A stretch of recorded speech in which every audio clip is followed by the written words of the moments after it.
Сәлем баршаларыңызға, сіздермен бірге мен Сайлау Абди. Бүгінгі видеода мен айтқым келіп жатыр, Америка құрама штаттарында қанша ақша табуға болады, қанша жалақы алуға болады, ағылшын тілін біліп, білмей қанша алуға болады, жұмыс істеуге рұқсат қағазы, ол яғни Social Security Number менен Work Authorization екеуі бар болатын болса, және де ешқандай жұмыс істеуге рұқсат қағазы жоқ болатын болса, туристический студенческий визамен келген болатын болса, қанша ақша табуға болады.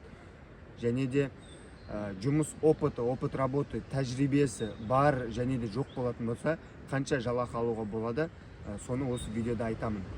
Сол себепті бір полезный информациялар бар болатын болса, жазып алыңыздар, түтіп алыңыздар. Және де Америкаға келмес бұрын Қазақстанда белгілі бір саланы, опыт работы, жұмыстарды қолдан келетін осындай нәрсені үйренуге де болады. Давайте бұл сұраққа жауап беру үшін мен опыт жұмыстардан бастайын, келтірейін, қандай жұмыстар бар, және де ол жұмыстар бағанағы айтқан үш критерия: ағылшын тілін білу, білмеу, жұмыс істеуге рұқсат қағазы бар, жоқ, және де жұмыс тәжірибесі, бұрын соңды жұмыс тәжірибесі болған немесе болмаған. Осы неменен қазіргі бар жұмыстарға қанша төлейді, соған сіздерге түсіндіріп көруге тырысайын. Мысалы айтайық, бізде ең көп жұмысқа орналастыратын, мысалы айтайық, бір 100 адамды жұмысқа орналастыратын болсақ, соның 30 шақтысын ең көп жұмыстар ол құрылыс саласында жұмыстар, строительство. Строительство саласында әртүрлі позициялар бар. Олар демонтаждан басталады да, ары қарай укладка, мысалы жақсы качественный ремонт, евроремонт жасау, кабельдер тарту, сондай кете береді өзінің өзі. Енді қараңыздар, ең бірінші, бұл жұмыстарда сіздер ағылшын тілін білетін болсаңыздар, әрине жұмыс істеуге болатын компаниялардың саны, жұмыс берушілердің санында түрі де шектеу саны көп болады. Және де жұмыстардың саны, вакансиялардың саны ағылшын тілін білетіндерге көп болғаннан кейін, соответственно, біз уже таңдай аламыз. Таңдау деген не нәрсе ол? Бізде Америкада қалай? Мысалы, объявление келеді. Объявленияларда құрылыс саласында өте көптеген жұмыстар болады. Прям миллион жұмыстар. Және де ол жерде әрқайсысы қанша жалақы береді, соны жазады.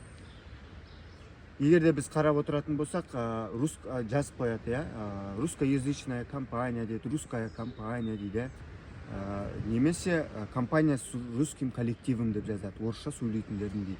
Мы ищем для своей компании русскоязычного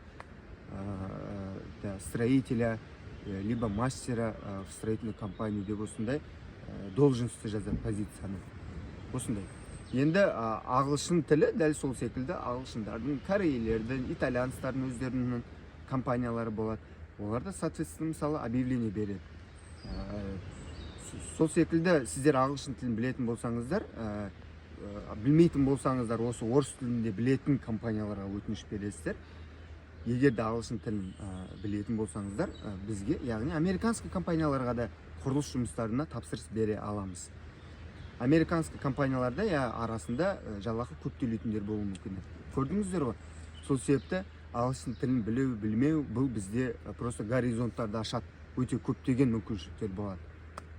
Сол секілді енді келесі осы құрылыс жұмыстары, енді бізде жұмыс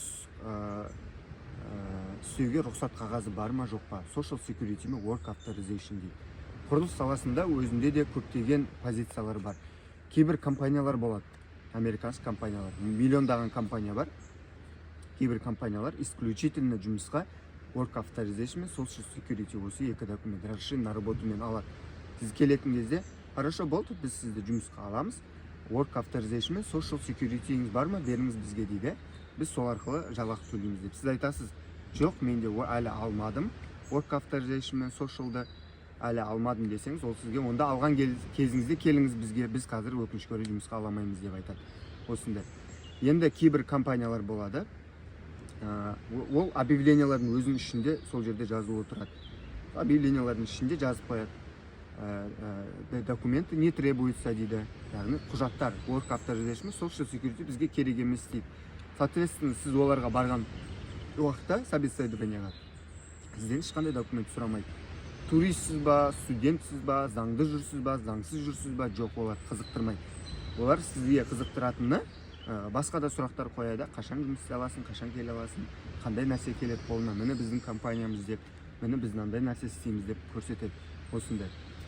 Сол себепті жұмыс істеу рұқсат қағазы бар болатын болса да, бізге не деген сөз ол? Яғни жұмысқа орналасуға болатын компаниялардың саны да көбейеді деген сөз. Және де, возможно, ол жерде жалақысы да көбейеді. Кейбір жұмыстар болады, мысалы, строительство саласының өзінде де кран, ответственный жұмыстар. Яғни ол адамның өмірімен байланысты басқа да жағдайлар, компаниялар болады ғой, строительный компаниялар, үлкен-үлкен небоскрептарды, үлкен зданиялар соғады. Кейбір компаниялар бар, кішігірім бригадасымен 3-4 адам, 5 адам, 10 адам жұмыс жасайды. Олар мелкий жұмыстарды, үйлерді ремонттаумен айналысады. Мысалы, қарапайым айтатын болса, сондай кішкентай компаниялардың бәріне кіре беруге болатын болса, жұмысқа үлкен компания, небоскреп салатындар, олар констракшн компаниялар үлкен 100 жылдай жұмыс жасап келе жатқан, олар тек қана официальный жұмысқа алады. Міне осындай реттерде ғана бізге жұмыс істеуге рұқсат қағазы керек болады, керек болмайды деген осындай болады. Но желательно мен айтатыным, барлық қазақстандықтарға Америкаға келгеннен кейін, границадан өткеннен кейін сіздер жақсы табыс тауып жатсыздар. $6000-7000 мысалы, туристік визамен келіп, тіл білмей, ешқандай құжатсыз жұмыс жасауға болады. Сол ақшаларыңызды үнемдеп, $2000-3000 бүйтіп алып қойып, міндетті түрде грин картаға тапсырып қою керек. Разрешение на работу, work authorization бәріне тапсырып қойып, олар кемінде бір 3-4 ай, жарты жылдан кейін сіздерге келеді. Сосын сіздер заңды жұмыс істей бересіздер. Осыған ерінбей, ақшаларыңызды аямай жасатып қоя салған дұрыс. Ол бізге өмір бақи Америкада заңды жұмыс жасауға мүмкіндік береді. Сосын Қазақстанға барып қайта беруге деген секілді. Осында. Енді қараңыздар, осы құрылыс саласындағы жұмыстар дейік, үшінші категория бізде жұмыс опыт работы дейді. Жұмыс тәжірибесі бар немесе жоқ екендігін. Сол позициялардың өздерінде жазылады, мастер керек немесе помощник керек деп. Помощник деген көмекші.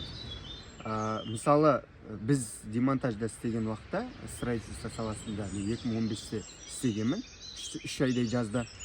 Сол кезде демонтажда бізде бір строитель болатын, ол анана үйді, трехэтажный үйдің ішін бәрі демонтаж жасайды, бұзады. Біз соған көмекшіміз.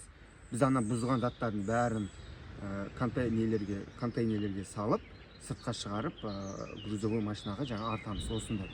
Демонтажды исключительно сол профессионал өзінің кісілер жасай алатын.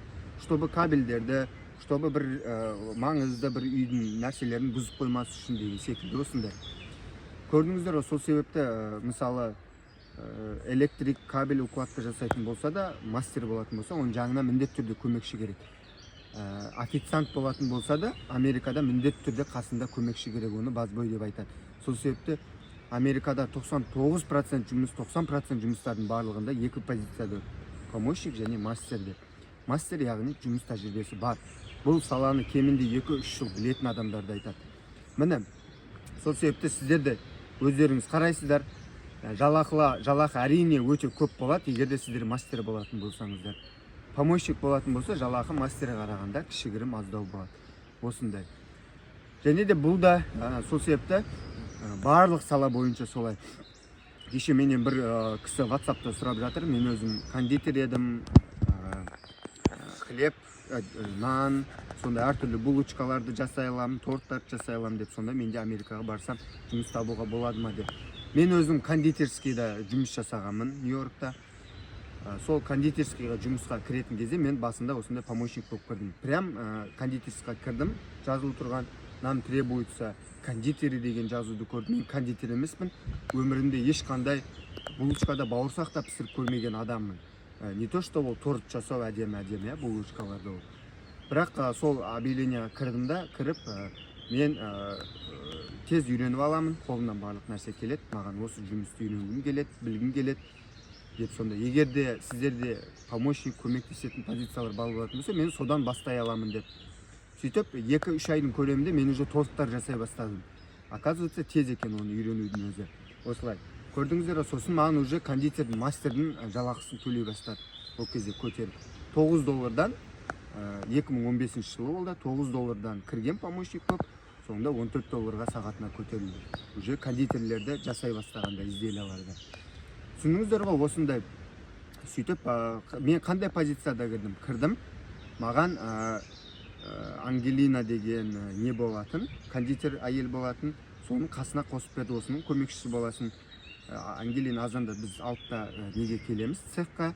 Сөйтіп 6:30-дарда бәрі кофе ішіп алады, киімдерін ауыстырып алады, аппараттарды қосады, 6:30-дарда жұмыс басталады. Сол Ангелина азаннан бастап айтады, мына теста дейді, осы тестаға осынша қосасың, ана аппаратқа барып мешать етіп алып кел. Ана иленіп қойған нәрселерді 5 минутқа неге саласында қайтып аласың. Выпечка, үлкен андай пештері болады. Соның ішіне кіргізесің, саласың. Міне, осындай. Сосын кешке жақ обедтен кейін ол кондитерский заттардың бәрі дайын болады. Продукттердің барлығы пластиктерге, пакеттерге, түрлі наклейкалармен жабыстырылып, солардың бәрін сол бір айтымдағы бүкіл магазиндерге потом таратып шығам. Міне, осындай помощник болып кіріп, ары қарай өсіп, жалақы өскен. Сол себепті кез келген жұмыста осындай. Енді қанша табуға болады? Өте. Мысалы айтайық, сіздер Қазақстанда стройкамен жұмыс жасамағансыздар, Америкаға келіп стройкаға кіретін болсаңыздар, помощник болып, сіздер $5,000-6,000-дай жалақы аласыздар. Таза. Осындай болады. Таза сондай жалақы болады. $1,000, $1,500 мүмкін сіздердің квартираларыңыз, тамақтарыңыз, расходтарыңызға кетеді. Қалған нәрсе сіздердің пайдаларыңыз. Ал енді сіздер осы құрылыс саласында Қазақстанда кемінде 1-2 жыл жұмыс жасап, жұмыс опыттары, тәжірибесі болатын болса, сіздердің жалақыларыңыз уже $8,000-дай болады. Ал енді ағылшын тілі бар, жұмыс істеуге рұқсат қағазы бар болатын болса, возможно, сіздерді бір үлкен небоскреб компанияда ішінде там айне жуу деген сияқты жұмыстарды, айнені там 150-ші этаждан 1-ші этажға жуып шығу керек. Троспен өтісіп, мысалы. Сондай сияқты жұмысқа алуы мүмкін, и соответственно сізге ол кезде уже $100,000 жалақы төлейді. Мысалы, условно осындай. Айта кететін достар, Америкадағы мына орташа жалақы $60,000. Азаматтардың табыстары жыл сайын $54,000-$60,000 табады. Ол штатқа байланысты. Кейбір штаттарда жалақы аздау, және де квартира өмір сүруде Қазақстанмен бірдей почти арзандау. Ал кейбір штаттар болады, Нью-Йорк, Лос-Анджелес, Калифорния, Чикаго деген сияқты, ол жерлерде зарплата жоғары болады. Сол себепті достар, осы айтылған Америкада орташа жалақыны Қазақстаннан кеше ғана келген иммигранттар, әлі жұмыс істеуге рұқсат қағазын жасамаған, әлі тіл білмейтін адамдарда примерно сондай зарплаталар барлығы. Барлық американецтер болсын, грин картасы барлар, жоқтар, студенттер, қарапайым жұмысшы, нелегалдар болсын, барлығын зарплатасы Америкада в среднем бірдей. Ол Дубайға барып жұмыс жасаған, Дубайдағы өздерінің азаматтары $10,000 жалақы алса, келген иммигранттар $500, $1,000 беретін болса, жалақы Кореяда да мысалы, Европада да солай болатын болса, Америкада олай емес. Америкада вот до такой степени сондай ел демократичный, барлық адамдардың барлығы просто бірдей зарплаталар, бірдей төлейді, ешкімде кемсітіп, сондай бір понятие. Сол себепті достар, егер де сіздер Америкаға барғыларыңыз келетін болса, сіздерге жақсы кәсіби виза рәсімдеу, визадан отказ алып қалмау, сонымен қатар Америкаға виза алғаннан кейін аэропорттан күтіп алу, жұмыс тауып беру, пәтер сияқты қызметтер қажет болатын болса, осы видеоның описаниясында контакт номерлер, почталар барлығы қалдырылған. Жазыңыздар, біз сіздерге көмек көрсетуге дайынбыз. Сіздермен болған мен, Сайлау Абди, сау болыңыздар.